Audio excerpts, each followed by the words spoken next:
یہ جو آج ہم پڑھیں گے یہ مسلمانوں کے عروج اور زوال کے دو دور ہیں، ان دونوں کو علیحدہ علیحدہ کر لیجیے۔ اس اعتبار سے وہ حدیث ذہن میں لے آئیے کہ بڑی مشہور حدیث ہے، میں سمجھتا ہوں کہ ہمارے ساتھیوں میں سے اکثر کو یاد ہوگی، کہ حضور نے فرمایا بدأ الاسلام غریبا وسیعود کما بدا فطوبی للغرباء۔ اسلام کا تو آغاز اس طرح سے ہوا کہ وہ اجنبی تھا، بالکل اس کا شناسہ، اس کا جان پہچان والا کوئی تھا ہی نہیں، اکیلے تھے محمد رسول اللہ صلی اللہ علیہ وسلم۔ بات شروع ہوئی، آپ نے فرمایا اس کے بعد اللہ نے غلبہ دیا ہے اسے، سطوت اور شوکت، حکومت، لیکن سیعود کما بدا، اب سین کے ساتھ جو آتا ہے فعل مضارع، اس میں انقریب، زیادہ دیر نہیں لگے گی، انقریب سیعود، انقریب وہ پھر لوٹ جائے گا اسی پہلی حالت میں، کما بدا، جیسے کہ اس کا آغاز ہوا تھا۔ فطوبی للغرباء، تو اب تہنیت ہے، مبارکباد ہے ان لوگوں کے لیے جو اسلام کے ساتھ اپنے آپ کو وابستہ رکھیں۔ اسلام اجنبی ہو جائے تو وہ بھی اجنبی ہو جائیں، وہ بھی اپنے ماحول کے اندر اجنبی بن کر رہ جائیں، آؤٹ کاسٹ ہو جائیں، ان کے جان پہچان والے نہ رہیں، ان کی سی سوچ رکھنے والے نہ رہیں، انہیں اپنے ہم خیال لوگ نہ ملیں، ہم مقصد لوگ نہ ملیں، اس کے باوجود وہ اسلام کے دامن سے وابستہ رہیں، ان کے لیے تہنیت ہے، ان کے لیے مبارکباد ہے۔ تو یہ حدیث میرے اس مفہوم کو بڑی خوبصورتی سے ادا کر رہی ہے کہ اسلام کا عروج تو جو ہوا تھا وہ بہت ہی جلد زوال پذیر ہوا ہے، اور مسلسل زوال ہی زوال ہے جو چل رہا ہے، اور اسلام کی نشأت ثانیہ تو ایک ہی بار ہوگی، اور اب کہ ہوگی گلوبل ہوگی۔ کس پروسیس سے ہو کر ہوتی ہے یہ ابھی آج کے ہمارے مطالعے میں انشاءاللہ وہ بات آئے گی، لیکن یہ کہ جب ہوگی تو گلوبل ہوگی، پوری دنیا میں۔ جیسے موجودہ تہذیب گلوبل ہے، پوری اس کرۂ ارضی کے اوپر اس کا احاطہ ہے اور اس کا استیلاء ہے، اسی طرح اب اسلامی تہذیب آئے گی، اسلام کا غلبہ آئے گا تو وہ بھی گلوبل ہوگا، عالمی ہوگا۔ لیکن یہ کہ مسلمانوں کا معاملہ ذرا مختلف ہے، ان میں عروج و زوال کے دو دور آئے۔ یہ دوسری بات ہے جس کو ذہن میں رکھنا چاہیے کہ ہمارے مطالعے میں کل اور آج کے بارے میں جو فرق آ رہا ہے۔ تیسری بات یہ کہ کل کے مطالعے کے اختتام پر بہت سے حضرات نے محسوس کیا ہوگا کہ یہ ہم تنظیم اسلامی کے عنوان سے یہاں جمع ہوئے ہیں، تنظیم اسلامی کا یہ نظریاتی ریفریشر کورس ہے، لیکن اس پورے 9 گھنٹے کے مطالعے میں تنظیم کا ذکر تو بہت ہی کم اور بڑے ثانوی درجے میں بالکل اختتام پر جا کر آیا ہے۔ تو آج در حقیقت اس وقت جو ہم بات شروع کر رہے ہیں وہاں سے گویا کہ اس کا کانورس جو ہے، اس کا عکس شروع ہو رہا ہے، اور اس کے لیے تمہیداً میں یہ عرض کر دوں کہ یہ دونوں کام جو ہیں در حقیقت پیرلل ہیں، ان کے رشتے جڑے ہوئے ہیں آپس میں۔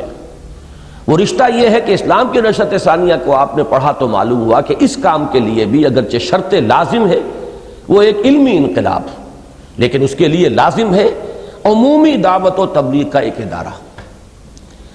عمومی دعوت و تبلیغ کا وہ ادارہ جب ہم نے تنظیم اسلامی کے تحت قائم کیا تو اس میں بھی یہ بات موجود ہے قرارداد تاسیس میں کہ اس کے لیے ضروری ہے کہ موجودہ دور کے جو ملحدانہ افکار و خیالات ہیں ان کا مدلل ابطال کرنے کے لیے ایسے نوجوان تیار کیے جائیں، ایسے باصلاحیت لوگوں کو تربیت دی جائے کہ جو ان کا مدلل ابطال کر سکیں۔ گویا کہ دونوں چیزیں جڑی ہوئی ہیں، اگرچہ ان دونوں کا اینگل آف ویو مختلف ہے۔ یوں سمجھیے کہ یہ میز رکھی ہے، میز ایک ہی ہے، ادھر والے اسے دیکھ رہے ہیں تو یہ سائیڈ انہیں نظر آ رہا ہے، یہ نظر آ رہا ہے، یہ نظر نہیں آ رہا، بلکہ یہ سامنے والا بھی انہیں تھوڑا نظر آ رہا ہے، ادھر والا حصہ۔ اصل ارتکاز توجہ جو ہے ان حضرات کا وہ اس سائیڈ پر ہے۔ ادھر جو بیٹھے ہیں انہیں یہ سائیڈ بالکل نظر نہیں آ رہا، یہ نظر آ رہا ہے، اور اس سائیڈ میں بھی ارتکاز توجہ ادھر ہے۔ تو شے ایک ہے، لیکن یہ کہ اینگلز آف ویو کے فرق سے اس کے جو بھی نتائج سامنے آتے ہیں ان میں زمین و آسمان کا فرق ہو جاتا ہے۔ وہ اینگل آف ویو کیا ہے؟ جیسا کہ میں نے آپ نے اس کل کے ویڈیو میں سنا ہوگا کہ میں نے کہا ہم آسمان سے چلے ہیں، اس وقت کون سی فضا ہے، اس فضا میں کون سے نظریات ہیں، کون سے افکار ہیں، تہذیب کون سی ہے جو غالب ہے، یہاں سے بات شروع ہوئی، and down on the ground ہم پہنچ گئے اب کرنا کیا ہے۔ لیکن اب جو معاملہ شروع ہوگا جس پر کہ تنظیم کے فلسفے کو سمجھنے کا دار و مدار ہے وہ ہے from the ground up words. ایک مسلمان ہے، اس کے سامنے اپنی موت ہے، اپنی قبر ہے کہ جو منہ کھولے ہوئے اس کا انتظار کر رہی ہے۔ اور ہمیں تو کہا گیا کہ ہر وقت اپنے آپ کو مردوں میں شمار کرو، خود نفسک من اصحاب القبور، ہر وقت یہ سمجھو کہ شاید کہ اگلا قدم میرا جو ہے وہ قبر کے اندر جانے والا ہے۔ جب تک استحضار موت اس درجے میں نہیں ہوگا انسان کے، دنیا کے ساتھ جو ایک انقطاع قلبی درکار ہے وہ کبھی نہیں ہوگا۔ ہر وقت انسان اپنے آپ کو سمجھے عد نفسک من اصحاب القبور، شمار کرو اپنے آپ کو قبروں والوں میں، کہ گویا کہ تم قبر میں پہنچ چکے ہو یا پہنچا چاہتے ہو۔ تو اب میں ہوں اور میری قبر ہے اور میرا محاسبہ اخروی ہے۔ من مات فقط قامت قیامتہ، جو مر گیا اس کی تو قیامت کھڑی ہو گئی۔ لہذا اس کے اعتبار سے غور، اس میں عامی کا مسئلہ بھی ہے اور خواص کا مسئلہ بھی ہے، جاہلوں کا بھی ہے اور علماء کا بھی ہے، منطقیوں کا ہے اور غیر منطقیوں کا بھی ہے۔ ہر فرد نوع بشر کا معاملہ ہے اخروی نجات، اخروی فلاح، یہ اس کی ضرورت ہے۔ لہذا اس کے اعتبار سے غور و فکر کہ پھر فرائض کیا ہیں، کیا طرز عمل اختیار کریں کہ امید کی جا سکے کہ وہاں ہم نجات پا جائیں، یہ یہاں سے سوچ جب شروع ہوتی ہے تو پھر تنظیم کا صغرا کبرا سمجھ میں آئے گا۔ لیکن یہ کہ در حقیقت دونوں چیزیں پھر مٹ جائیں گی کہ اس کام کے لیے ایک عالمی انقلاب کے گلوبل ڈومینیشن کے لیے بھی لازم ہے وہ علمی انقلاب، لیکن اس کے لیے ضروری ہے ایک دعوت کا ایک عمومی ادارہ، اور اس کام کے لیے بھی اقامت دین جو ہمارے فرائض کے اوپر ٹاپ پر ہے، اس کے لیے ضروری ہے کہ جدید نظریات کا پرزور اور مدلل ابطال کیا جائے۔ یہاں آ کر وہ ڈانڈے مل جاتے ہیں اور دونوں تحریکیں جو ہیں گویا کہ ایک ہی حقیقت کے دو ایسپیکٹس کی شکل اختیار کر لیتی ہیں۔ اب آج ہمیں سب سے پہلے یہ جو کتاب ہے دعوت رجوع القرآن کا منظر اور پس منظر، اس کا جو حصہ دوم ہے اس کا پہلا مقالہ پڑھنا ہے، جو بہت مختصر ہے، لیکن جن حضرات نے میری فرمائش کہہ لیں، ہدایت کہہ لیں، اس کے مطابق مقدمے کا مطالعہ کر لیا ہے اس کتاب کے، ان کو معلوم ہے کہ میں نے اس کے بارے میں لکھا ہے کہ مجھے اپنی اس تحریر سے بہت محبت ہے۔ ویسے تو یہ کہ تحریر جو بھی ہوتی ہے، تصنیف، تالیف، تحریر، یہ ایک طرح کی تخلیق ہوتی ہے انسان کی، اور ہر خالق کو اپنے مخلوق سے بڑی محبت ہوتی ہے، تو لکھنے والوں کو اپنا ہر لفظ جو ہے وہ بہت ہی عزیز ہوتا ہے۔ وہ تو یہ سمجھتے ہیں کہ میں نے موتی ٹانکے ہیں، لیکن یہ کہ بہرحال ان کے اندر بھی ایک فرق اور تفاوت ہوتا ہے کہ بعض چیزوں سے ایک قلبی محبت اور قلبی لگاؤ زیادہ ہوتا ہے۔ تو یہ در حقیقت ان چند تحریروں میں سے ہے جو بہت مختصر ہے، لیکن جس پر کہ واقعتاً مجھے ایک پہلو سے بلکہ وہ لفظ فخر بھی میں استعمال کر رہا ہوں کہ فخر بھی ہے کہ میں نے بالکل پن پوائنٹ کیا ہے، اور میرے علم کی حد تک یہ بات اور کسی صاحب کی طرف سے میرے علم میں نہیں آئی ہے، واللہ عالم۔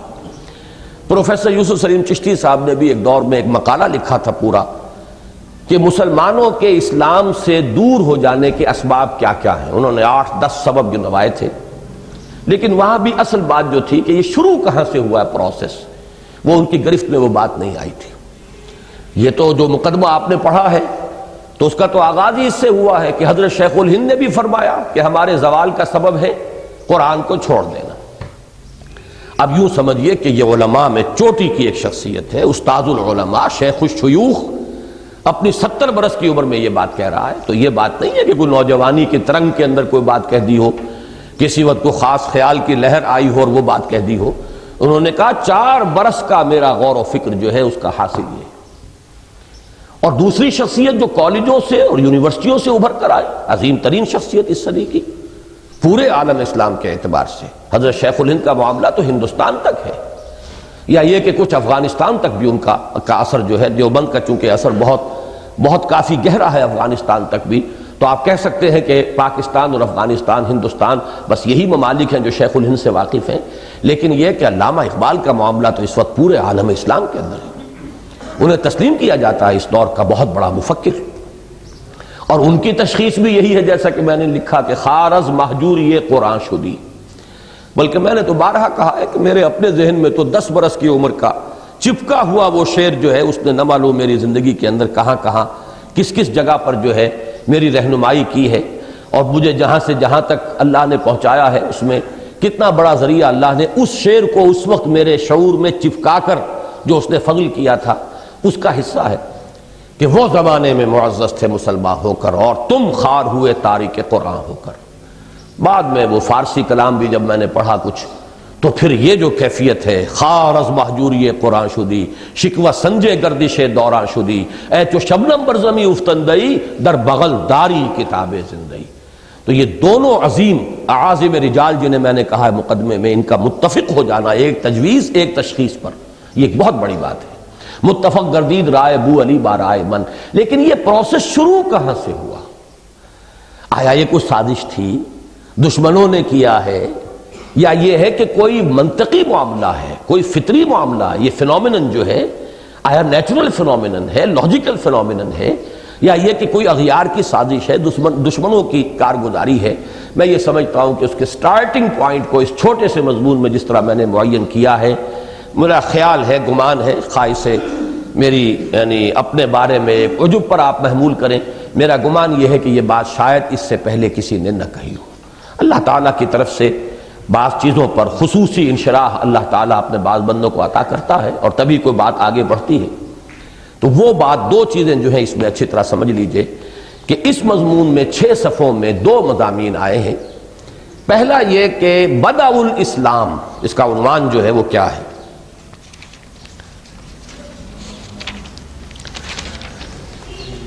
قرآن حکیم قرن اول میں اور اس کے بعد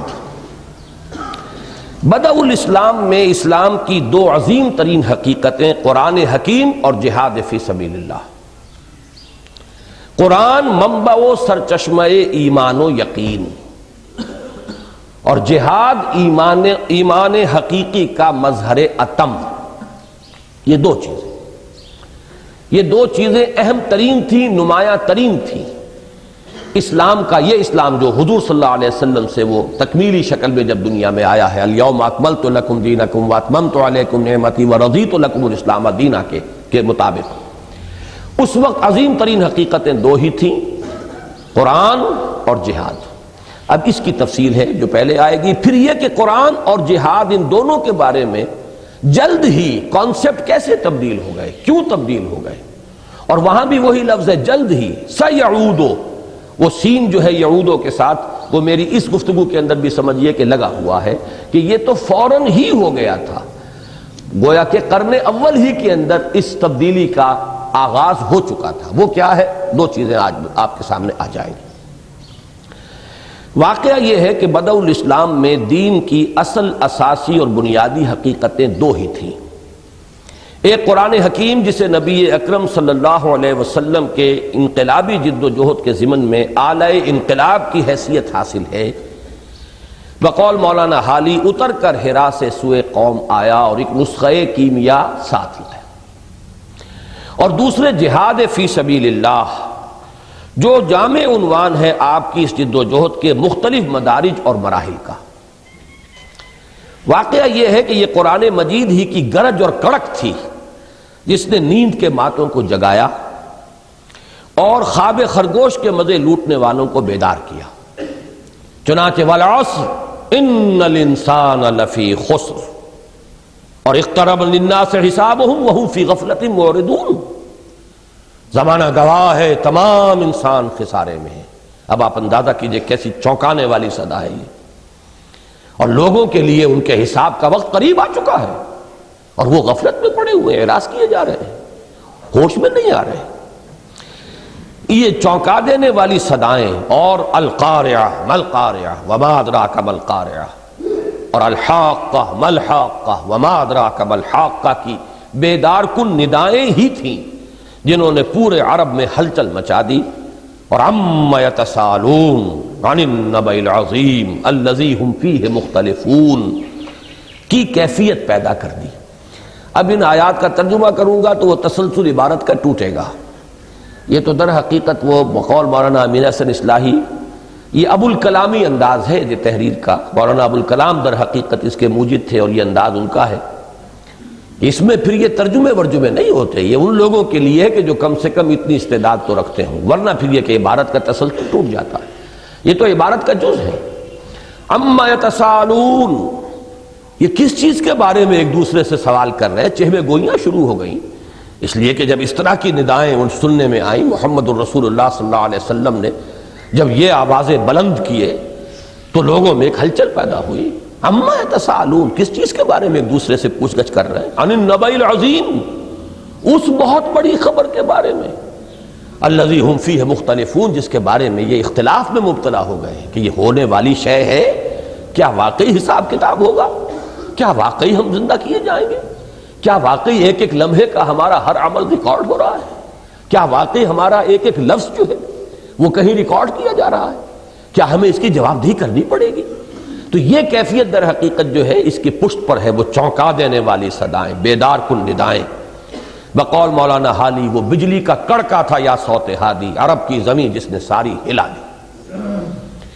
پھر اسی کی آیات بینات تھیں جنہوں نے هو الذی ينزل علی عبدہ آیات بینات لیخرجکم من الظلمات الی النور، وہی ہے جو نازل فرما رہا ہے اپنے بندے پر صلی اللہ علیہ وسلم یہ روشن آیات، تاکہ نکالے تمہیں اندھیروں سے روشنی کی طرف، کہ مصداق انسانوں کو شرک، الحاد، مادہ پرستی، حب عاجلہ اور حیوانیت محضہ کے ظلمات بعضها فوق بعض. یہ الفاظ نوٹ کیجئے، شرک، الحاد، یہ تو گویا کہ دو نظریاتی گمراہیاں ہیں. ایک تو یہ کہ ایک اللہ کو مان کر اور اللہ بھی اور الہ بھی اور آلہہ بھی شامل کر دیے گئے. ایک الحاد ہے کہ انکار مطلق، جو موجودہ تہذیب کا گویا کہ خلاصہ سمجھ لیجئے. مادہ پرستی اس کا نتیجہ ہے. پھر تو ظاہر بات ہے کہ جو چیز مادی ہے، حقیقی ہے، واقعی ہے، پھر اسی کی پرستش ہوگی، اسی کے پیچھے لوگ لگیں گے، بھاگ دوڑ اسی کے لیے ہوگی. حب عاجلہ، یہ بھی وہ اسی کی اس دنیا کی محبت، فوری طور پر جو نکلنے والے نتائج ہیں ہماری جد و جہد کے، ان پر توجہ کا ارتکاز. اور حیوانیت محضہ، جب روح کا انکار ہوا تو انسان صرف حیوان رہ گیا، اور ہیومن جو اس کی پرسنالٹی ہے اس میں اصل فیصلہ کن عمل دخل اس کے اینیمل انسٹنکٹس کو ہو گیا. یہ حیوانیت محضہ ہے کہ انسان صرف حیوان بن کر رہ گیا. وَلَا تَكُونُوا كَالَّذِينَ نَسُوا اللَّهَ فَأَنسَاهُمْ أَنفُسَهُمْ أُولَٰئِكَ هُمُ الْفَاسِقُونَ. یہ ہے ظلمات بعضها فوق بعض، تاریکیوں پر تاریکیاں، تہ بر تہ تاریکیاں. سب سے نیچی بنیادی تاریکی یا شرک یا الحاد، اس کے اوپر حب عاجلہ اور مادہ پرستی. نتیجہ انسان محض حیوان بن کر رہ گیا. یہ ہے ظلمات بعضها فوق بعض. ایسے مہیب اور ہولناک اندھیروں سے نکال کر ان آیات بینات نے انسان کو ایمان اور یقین کی روشنی سے بہرہ فرمایا. چنانچہ وہ ایک طرف عرفان الہی اور محبت خداوندی سے سرشار، یعنی مست بادہ الست ہو گئے. الست بربکم قالوا بلا.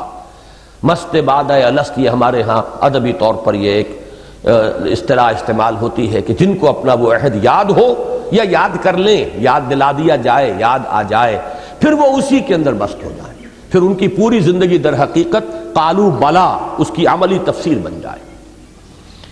اور دوسری طرف دنیا و ما فیہا ان کے نگاہوں میں مچھر کے پر سے بھی حقیر تر ہو گئے.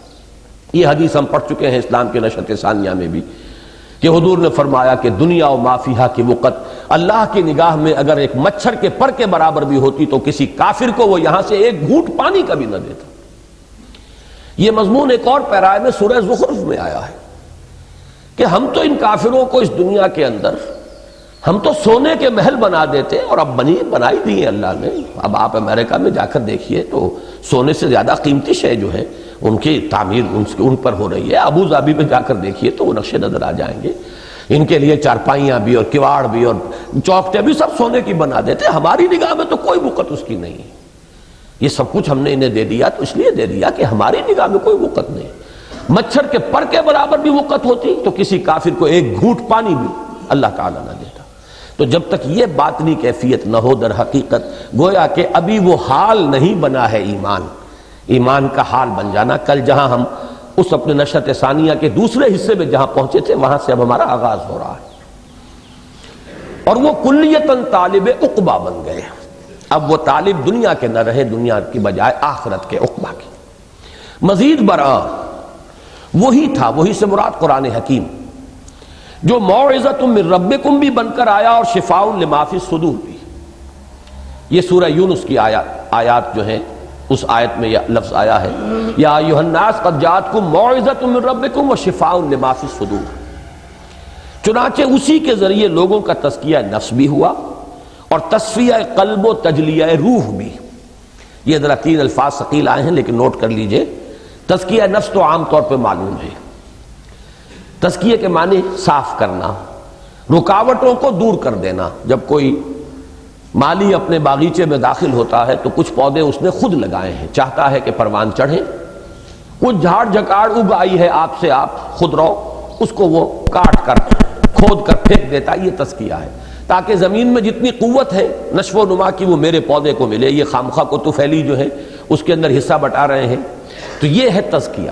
تو انسان کے نفس کا تزکیہ، تاکہ اللہ تعالیٰ چاہتا ہے کہ یہ انسان جس رخ پر ترقی کرے اس پر ترقی کرے اور وہ رکاوٹیں جو ہیں وہ اس سے دور کر دی جائیں۔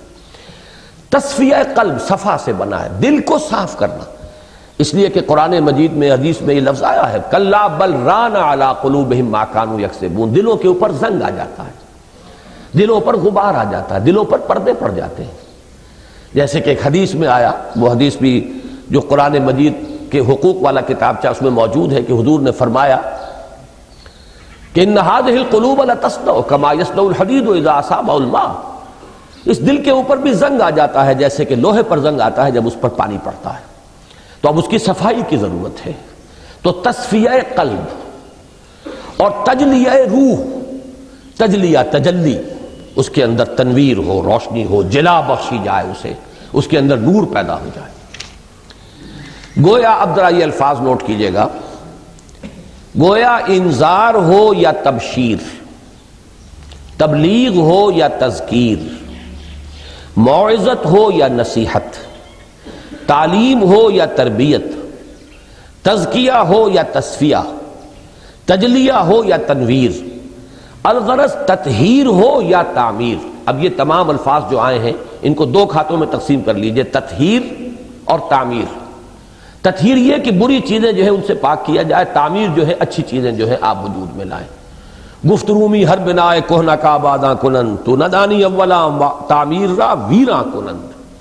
پہلے کسی غلط نقش کو مٹایا جائے گا، تب صحیح شے اس کے اوپر جو ہے اس کا نقش قائم کیا جائے گا۔ تو تطہیر ہو یا تعمیر، انذار ہو یا تبشیر، تبلیغ ہو یا تذکیر، موعظت ہو یا نصیحت، تعلیم ہو یا تربیت، تزکیہ ہو یا تصفیہ، تجلیہ ہو یا تنویر، الغرض تطہیر ہو یا تعمیر، محمد الرسول اللہ صلی اللہ علیہ وسلم کا پورا عمل دعوت و اصلاح قرآن مجید ہی کے گرد گھومتا ہے۔ یہ حقیقت ہے جس کو 25 برس سے میں بیان کر رہا ہوں، لیکن میں نہیں سمجھتا کہ اب بھی یہ لوگوں پر پورے طور پر واضح ہو سکی۔ جب قرآن ہمارے فوکس سے باہر نکل گیا، دوبارہ اس کو فوکس میں لانا جو ہے آسان کام نہیں ہے۔ ہمارے ہاں تزکیہ نفس کے کچھ اور طور طریقے ہیں، اس میں قرآن کی کوئی اہمیت نہیں، اور بھی کوئی دوسرے میدان ہے، اخلاقیات ہیں، اخلاقیات کے اندر بھی قرآن کی اہمیت نہیں ہے۔ فلسفہ اخلاق نہ معلوم کہاں کہاں سے فلسفے مستعار لیے گئے، معلوم یہ ہوا کہ ہر میدان سے بے دخل کر دیا گیا ہے قرآن۔ وہ تو صرف ایک کتاب مقدس بن کر رہ گئی، پڑھو اور ثواب حاصل کر لو، اللہ اللہ خیر سمجھ، وہ تو بعد میں آئے گی بات۔ تو اب دوبارہ فوکس میں لانا قرآن کو اور پوری توجہ کا ارتکاز جو ہے آسان کام نہیں، بہت وقت لگے گا ابھی اس پروسیس کو ہم صرف انیشیٹ کر پائے ہیں۔ خود ہمارے ساتھیوں کے ذہن میں بھی ابھی یہ چیز اس طریقے سے ٹھکی ہوئی نہیں ہے کہ جائیں جاش یہی ہے سب کچھ، ہمارا ہتھیار یہی ہے، یہ آلہ انقلاب یہ قرآن ہے۔ یہ بات جو ہے ایک دفعہ سمجھ میں آ جاتی ہے، پھر حالات کے دباؤ کے تحت پھر کہیں ادھر ادھر کی کوئی نہ کوئی ہوا چلتی ہے، پھر کوئی تاثر جو ہے ذہن پر قائم ہو جاتا ہے۔ تو اس کو اچھی طرح نوٹ کیجئے، الغرض تطہیر ہو یا تعمیر، محمد الرسول اللہ صلی اللہ علیہ وسلم کا پورا عمل دعوت و اصلاح قرآن مجید ہی کے گرد گھومتا ہے۔ یہی وجہ ہے کہ قرآن حکیم میں 1 نہ 2 پورے 4 مقامات پر حضور کے منہج انقلاب کو جن اساسی اصطلاحات کے ذریعے واضح کیا گیا ہے، ان کا اول و آخر خود قرآن مجید ہی ہے۔ بفہوائے الفاظ قرآنی یتلو علیہم آیاتہ ویزکیہم ویعلمہم الکتاب والحکمہ۔ اس آیت پر بھی بڑا ظلم کیا ہے، اس کے حصے بکھرے کر دیے ہیں۔ تزکیے کا کوئی تعلق قرآن سے نہیں، حکمت کو بھی علیحدہ کر دیا بعض حضرات نے، ان میں بڑی چوٹی کے لوگ بھی ہیں، اس سے مراد حدیث ہے یا سنت ہے۔ بہت بڑا ظلم ہوا اس آیت پر، حالانکہ در حقیقت یہ قرآن ہی کے 4 حصے، جس پر میرا پورا مضمون جو ہے نبی اکرم صلی اللہ علیہ وسلم کا مقصد بعثت والا جو کتابچہ ہے بڑا خوبصورت شائع ہو چکا ہے، اس میں جو آخر میں جو اس کا حصہ ہے حضور کے انقلاب کا اساسی منہاج، بنیادی وہ جو مین پاور تیار کی حضور نے، وہ کس طریقے پر تیار کی، وہ 313 کیسے آئے؟ آگے کی داستان تو ہمیں معلوم ہے کہ 313 کو فتح حاصل ہو گئی 1000 پر، لیکن وہ 313 تیار کس پروسیس سے ہوئے تھے؟ اکبر الہ آبادی کے اس شعر کے مصداق کہ خدا کے کام دیکھو بعد کیا ہے اور کیا پہلے، نظر آتا ہے مجھ کو بدر سے غار حرا پہلے۔ یہ پروسیس غار حرا سے شروع ہوا تھا، وہاں کی وہ میڈیٹیشنز تھیں، غور و فکر، تفکر، تبتل اللہ، اس کا پھر ظہور ہوا ہے۔ یہ 12-13 برس جو ہے مکی دور کے، اس میں کیا ہوتا رہا ہے؟ یتلو علیہم آیاتہ ویزکیہم ویعلمہم الکتاب والحکمہ، قرآن ہی کو ذہنوں میں، دلوں میں، شخصیتوں کے اندر جو ہے اتارا جا رہا ہے، اسی سے تزکیہ ہوا، اسی سے تجلیہ روح ہوا، اسی سے تصفیہ قلب ہوا، اسی سے تزکیہ نفس ہوا، اسی سے ذہنوں کی تطہیر ہوئی، اسی سے افکار کی اصلاح ہوئی۔ یہ سارا عمل قرآن کے گرد ہے۔ یتلو علیہم آیاتہ ویزکیہم ویعلمہم الکتاب والحکمہ۔ قرآن کا کارنامہ ایک جملے میں بیان کیجئے تو وہ یہ ہے کہ اس نے صحابہ کرام رضوان اللہ تعالی علیہم اجمعین کے دلوں میں ایمان پیدا کر دیا۔ یہ ساری در حقیقت اسی کی شرح ہے۔ یہ سب کیا ہے؟ فقط ایک نقطہ ایمان کی تفسیر ہے۔ یہ سب کچھ جو ہے اس کو جمع کیجئے، ایمان پیدا ہو، اور توحید، معاد اور رسالت پر یقین محکم کی کیفیت پیدا کر دی، جسے ہم نے نشأۃ ثانیہ میں پڑھا ہے، حال بنا دیا۔ صرف قال نہیں، اقرار باللسان نہیں، حال بن گیا۔ کأنک تراہ فإن لم تکن تراہ فإنہ یراک کی کیفیت۔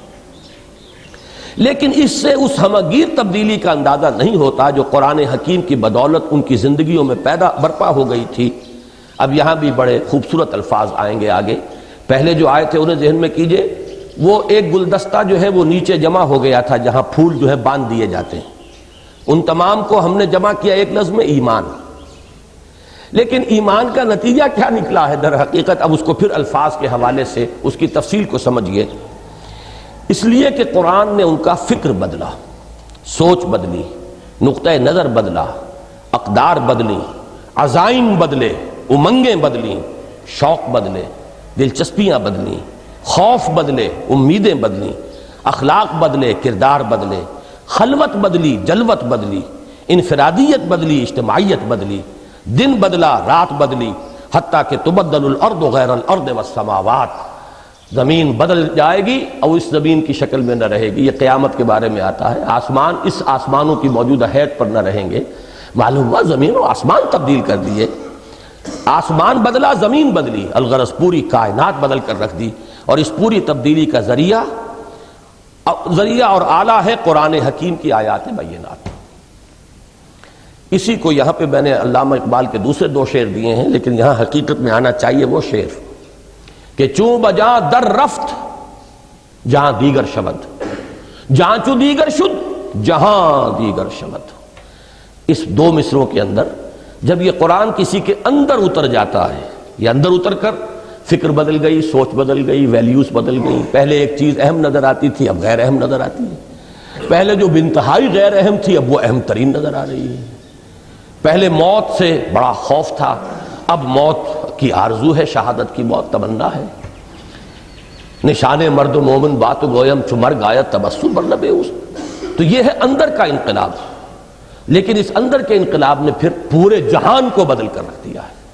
ایک انسان میں یہ حقیقی تبدیلی پیدا ہو جائے، پھر یہ تبدیلی باہر کی پوری دنیا کے بارے میں اس کے نقطہ نظر کو، ایٹیچیوڈ کو بدل دے گی۔ اور یہی تبدیلی ہے جو فرد سے فرد تک بڑھتی ہوئی ایک اجتماعیت اور جماعت اور تحریک کی شکل میں ہو کر اور پھر ایک نظام کو بدل دے گی، دیگر گو کر ڈالے گی۔ چوں بجا در رفت جہاں دیگر شبد، جہاں چو دیگر شد جہاں دیگر شبد۔ بندہ مومن ز آیات خداست، این جہاں اندر برے او چوں قباست۔ چوں کہن گردد جہان دربرش، می دہت قرآن جہان دیگرش۔ بندہ مومن تو اللہ تعالیٰ کی نشانیوں میں سے ایک نشانی ہے، اور یہ جہان جو ہے یہ در حقیقت اس کی قبا کے اندر کا ایک لباس ہے۔ جب وہ اندر کا لباس پرانا ہو جاتا ہے، بوسیدہ ہوتا ہے، قرآن اسے ایک اور نیا لباس عطا کر دیتا ہے، ہر دور میں ایک نئی کیفیت کے ساتھ، نئی شان کے ساتھ۔ کل یوم ہوا فی شأن، جیسے کہا گیا ہے، اللہ تعالیٰ ہر دن ایک نئی شان سے جلوہ گر ہوتے ہیں، ایک نئی ان کی یوں سمجھیے کہ توجہ کہہ لیں، عمل کہہ لیں، ان کی تخلیقی قوتیں، ان کی تخلیقی جو بھی انرجی ہے وہ اور شکل کے اندر ظاہر ہوتی ہے۔ یہ کوئی ایک سٹیٹک کانسیپٹ نہیں ہے کائنات کا، بلکہ یہ کہ یہ کائنات ابھی ناتمام ہے، شاید کہ آ رہی ہے دمادم صدائے کن فیکون۔ اسی طرح قرآن مجید بھی کسی ایک خاص